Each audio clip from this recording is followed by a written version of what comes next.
Yeah, so that's the scary thing, I think, when you just relate this to life, like, yo, bro, you give your kid you set your kids up for success, right?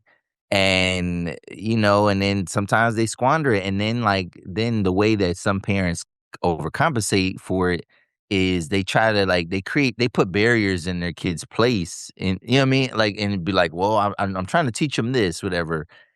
But really, like, you might be putting them at a disadvantage. So it's like it's that balance of it's like, how much nurture do you give your kids? How much of a leg up do you give your kids versus how much should they have to work for it? Because some kids have to work for it but then didn't really have to work for it. Like their parents could have helped them out along the way, and then they're struggling. But then you got the person, yeah, the child star. You know Right. what I mean? The athlete's kid.